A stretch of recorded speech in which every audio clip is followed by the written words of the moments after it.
bartay qoraalka farta carabiga ayuu ka bartay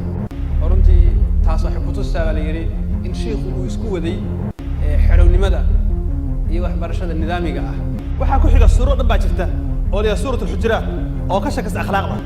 akhlaaq maca Allah akhlaaq maca nabi akhlaaq maca muuminiin akhlaaq suma xilligana tabcan aan joogno oo nool lahay waa xilliga iyo casriga dhaqaalaha inkastoo Sufyaan ath-Thawri taabiciigi uu yiri المال في زماننا هذا سلاح المؤمنين وقاسوا لها قرون كهربي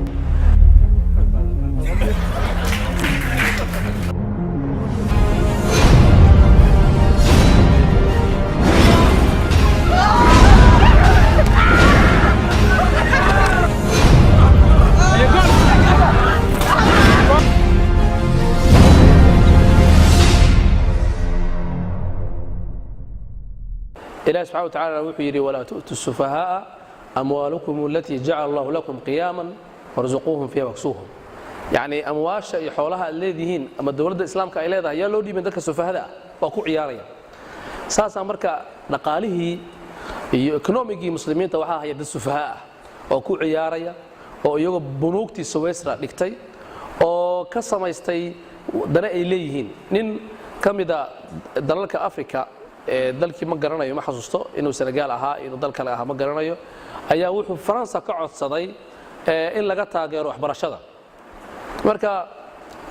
waxay soo ogaadeen akoonkiisa Faransa lacag wuxuu dhigtay 20 bilyan ka badan ba u taala marka waxay dhaheen yahow lacagtaas baaba ka badan ma taadaas wax ka siisay taa ana iska leeyahay marka waxay dhaheen nin lacagtiisiiba ka baqiilaya dalkiisa lacag kuma aamin kama siin karno marka waa garanaysaan Muammar Gaddafi iyo Ali Abdullah Saleh iyo Husni Mubarak mid walba in la lahaa 100 bilyan baa waxay u taalay Switzerland marka lacagtaas xagee u wadaan lacagtaas ay siinayaan lacagta ayaa iska leh marka lacagtii dhaqaalihii dadka muslimiinta ay lahaayeen wuxuu gacanta u galay dad sufhaa aad maqlaysay nin kamid ah amiirada Carabta in la lahaa 450 milyan buu wuxuu ku gatay looxad yar oo sawira mid kamid ah amiirada waxa la yiri doon isagoo saaran noocyada yakhtiga loo yaqaano ayuu arkay doon kala ka qurux badan markaas wuxuu yiri yaa iskale nin raashiyana la halay ganacsada waxa la yiri meequu kala baxay salii 330 milyan bay ugu fadhidaa uu tagay wuxuu yiri 550 milyan ho doonta kadib waliba si hadashaa 250 baan ka dhigaya marka dhaqaalihi marka waa lagu ciyaaraya dadka muslimiinta ay lahaayeen oo dhaqaalahanba yani وقرنيسان هذا عمر الخطاب iyo Umar ibn Aziz ragaas Ilaahay subhanahu wa ta'ala macooda hanaga dhigay sayid baytumaal muslimiinka ay u maamuli jireen yani Umar ibn Aziz waxa weeye marka qof uu soo galo hadii uu maalan uu shumaca dawladda wax ku qoranayo oo diiwaankii dawladda wax ku qorayo hadii ilmihiisa ay u soo galaan ama xaaskiisa ay u timaado qolka uu ku jiro wuxuu damin jiray kii shumaci dawladda kiisha khaas u shidan jiray yani waxa laga hadlayaa shumac yar oo iftiin leer yar ah ayuu wuxuu sameeynaya cadaalad ku sameeynaya dadka mas'uuliyiinta oo hadda anaga maamulada noo ah iyo dadkana xukuumana uma aabayeelayaan waxa dhigta dadkii qatan oo gaajaysan oo rafaadsan inay iyagana ka raaxaysanayaan gawaarida ugu quruxda ku socdaan diyaaradaha ugu faakhirsan ay wataan guriyaha ugu quruxda ay ku jiraan لكن ده واحد لسجاد إيمانه ولا سويدين يا مالنت قيامها. إلهي سبحانه وتعالى هذا سكر مرك كوباد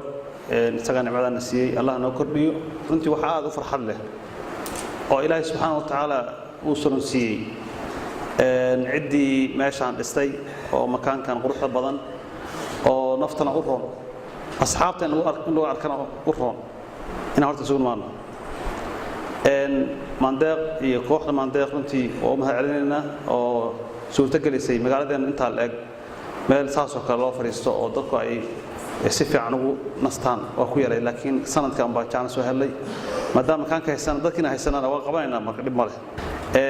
wayna go'an tahay meel tooran gaajisaba inaan walaalaha aan jecelnahay oo dhalinyarta ah oo mas'uuliyiinta aan aragno oo noqono waxyaalaha qofku ku farxay kamid tahay oo ku diirsado oo ku nasto inuu walaala u jecel yahay arko maalin barkaysan inoo ahayd jimcayno ahayd runtii farxadaan oo kale Muawiya la weydiiyay waalay maxaa adduunka macaankiisa ka haray marka wuxuu yiri quraanka la akhristo iyo walaalaha jecesha la fariisto marka maanta waxay noo ahayd walaalaan jecelnahay oon aragnay oo la fariisanay oo aan maalin dhan oo jimcaha la wadaagnay waxaan soo jeedanayaa khaaray wadankeena waxa ka socota dabayl isbedel wadankeena waxa ka socota wadan jacayl wadadii wadan jacaylka iyo soo celintii rajada Soomaalida baa lagu jira ilaahay madaxdeena khayr ka waafajiyo inaan u duceyno wadankeena aan ku dadaalno kalmadaha la qorayo oo Facebook lagu qorayo iyo taageerada dawladdeena taageerayno baa runtii wax badan ku fadhida marka aan taageerno isbedelka aan taageerno wadaniyada aan taageerno kulama ka hadla wadaniyada dhul barasho iyo dad barasho iyo culmadeena iyo dadkeena baranana annaga nagu jirta dana taariikhdan aqoon wax ma nihin qofka taariikhdu ku yahay marka inaan dhulkeena baranno dalkeena baranno oo dalkeena baranno wax goolka waa muhiim waxyaalaha runtii miraha ama faa'iidada barnaamijkan ka soo kordha waxa ka mid ah in la helo dad waxa la mawhibooyin kala duwan leh ama talents waxa kala duwan leh runtii intaan maanta barnaamijka dhageysanayay waxa ii muuqanayay oo runtii aan aad igu muuqday dad badan oo soo istaagay madashan oo afkaar kala duwan iyo waxa la yiraahdo mawhibaad kala duwan iyo aragtiyo kala duwan runtii oo muhiim ah soo jeediyay lagana faa'iideysan karo oo bulshada looga faa'iideyn karo dadka noocaas oo kala ah marka runtii waxay ka mid tahay waxyaalaha ka soo baxa ama natiijooyin ka soo baxa barnaamijkan oo kale marka la qabto bay qayb ka tahay runtii waxa ka dhashay marka xiliyadan oo kale dad badan oo kamid ah dadka soo qayb galay iyo kuwa wax la socdo oo warbaahinta kala socdaba in uu ku dhasho waxa la fikir say waxa la wadanka wax uga bedeli lahaayeen iyo si adduunka wax la qaybsan lahaayeenba waxyaalaha runtii muhiimka laga maarmaanka ah ee leenuga baahan yahay waxa kamid ah inaan noqono maadaama aan ka socono qaybihii kala duwan ee bulshada inaan noqono wax la tusaale wanaagsan ama role model inaan noqono runtii wax la waa muhiim weeye waayo waxa la ummadda hadal in wax looga bedelo iyo in ficil wax looga bedelo waxa runtii waxa la yiraahdo saameyn badan in ficil wax looga bedelo markii aan saakay ilaa iyo habeer wax weeyaan wax badan baa ii baxay marka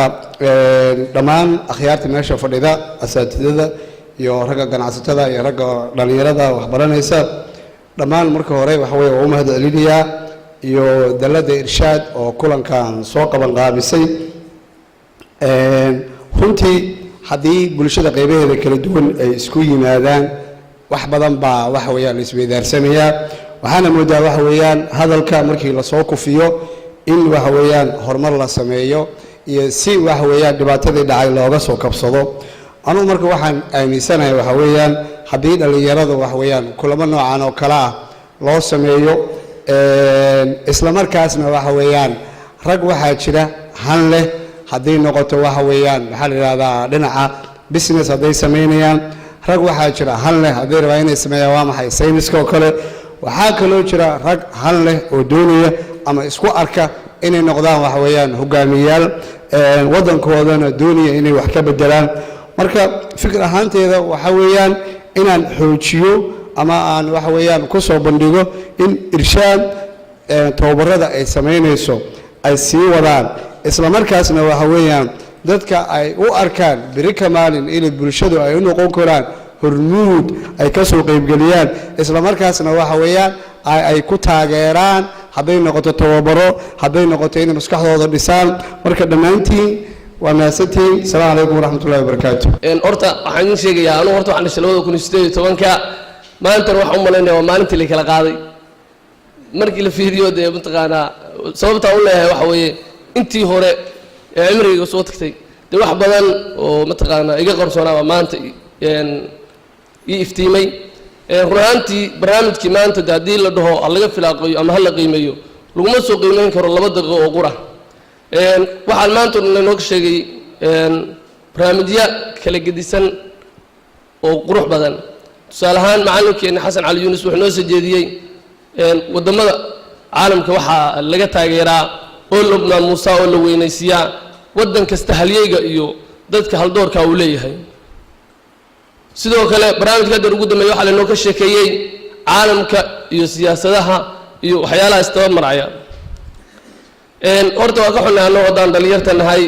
jaanis uma helin sababtoo ah taariikhda dalkayga ahliyadayada aabbe iyo hooyana noogama sheekayn manhajka waxbarashadana noo kuma darin oo taariikhdan uma sheekeen anu hadda Hitler waxaan u aqaanaa kalfaataha baan u aqaanaa meeshu ku dhashay meeshu siyaasadda ka bilaabay laakiin sheekh maxamed macalin maanta yahay meeshu ku dhashay magaciisa dhameystiran marka waxaan leeyahay dalada irshaad mid baan ka codsanayaa macallimiinta meesha ku sugan mid baan ka codsanayaa dalada irshaad waa ku mahadsantihiin barnaamijkan quruxda badan aad noo soo qaban qaabiseen laakiin waxaan rabnaa barnaamijka inaad halkaa ka sii wadaan oo maalinta ka dambaysa barnaamij kan ka ballaaran noo qabataaneen si aanu dalkayga iyo caalamka wax badan uga ogaano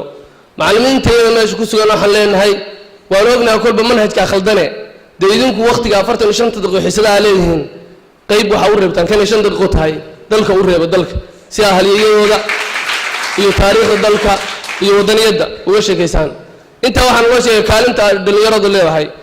horta yaa dal yaa bedelin kara dad dhisan baa dal bedelin kara inana horta wax lana ku shubo oo indhaha loo kala furaan u baahanahay si aanu dalka wax uga bedelno qofka bini'aadanka ahi markuu cilmi raadsanayo ama cilmi uu baranayo laban waajibka saarani laba nooc buu noqonayaa yani laba qaybood oo waajib saaran qofka qofka horta inuu isagu ilaahay garto oo xayaatadiisa ama noloshiisa uu toosiyo si meel wanaagsan si uu naftiisa bari u dhigo talabaad waxa weeye inuu qofku risaalada maxamediyada ah oo maadaama nabi Muhammad sallallahu alayhi wasallam uu yahay aakhir al-anbiyaa wa rusul oo nabi ka dambeeyay iyo aan la soo direynin inaga marka ka ummad ahaan waajib leenaga dhigay inuu qof walba daaci noqdo si uu risaaladii u sii wado inuu marka qofku risaaladaas uu sii wado haddii qof walba intuu dhasho uu cilmi barto naftiisa kaliya intuu ku toosiyo oo dhaho janna rabaa oo uu iska seexdo oo qol soo xirto aan culimadaas shaqayseen يعني ما أنت أقونت ماشي أي جوكته أما سيد إنه ينسو قارتي إنما يسو قارتين مركب قفكو لبضع الرماد إنه كود ذاله نفتيس إنه توسيه إنه ضدك واحتره صفات الفرد المسلم وهذا ماشي إنه كوق عضني وحير كهرنا وحكم إذا هيد قفك مسلم كاهي إنه نقضه نافعا لغيره إنه غير كيسة واحتره لكن غير كيسة يا واحتركره غير كيسة واحد واحتركره qof asagu naftiisa wax taray laakiin adiga markii ay kugu filaan weydo wax takaagu ama cilmigaagu marka way ku adkaanaysaa in cid kale wax u gudbisid marka waxaan runtii dardaarmaya kelmadeeda aan ku soo ururinayaa inaan noqono dad غيرkooda wax tara ama dadka wax tara buuxiya runtii bulshada kaalinta ay kaga jiraan ummaduna ay dareento sidaasna marka ilaa qiyaami saaca ay ku socoto وأنا سنتين والسلام عليكم ورحمة الله وبركاته. يقرأ على هذا، أمرك ملاك أنا أسوي استاجو. ما قرأني سوا على يا بينان وحي أنا ولا ربينا أنا أورن ما قرأني سوا الدعاء دي يأخذ خلده. أري من كواري سينا يدعى هرت. أري عن كواري سينا وعوي. شقة إنه طالع إنه صومالي بينها الشقة إنه طالع شقة إنه طالع عذرك إنها هي هرت محوية. تفرارق يمين ملأان يقبيالد وي كل جين قبيالد عن لو دجال قفل بو لنا عاجة قبصة قبيالد لوك جد قبابا إيسا وح أقول يروي إنه أديك سنكرنه وما أنت مقرن سقفنا عن دبعتك هين وحويه وسوشيال ميديا هيسك داون هذا وح وناك سنقر قبيالد الديد دول ميجا الديد وحي وناك سنشير ما قرنيسا ما قرتين marka shaqadaas inuu taal aynu ka shaqeeyno midnimada qof walba midnimada ka shaqeey ma garanaysa qabyaalada diid walaaltinimada iyo ummadda Soomaaliyeed inaynu soo dhaweeyno halka guusheen wax weyn inaga midowna weeye midnimada qof walba ka shaqeey walaaltinimada islaamnimada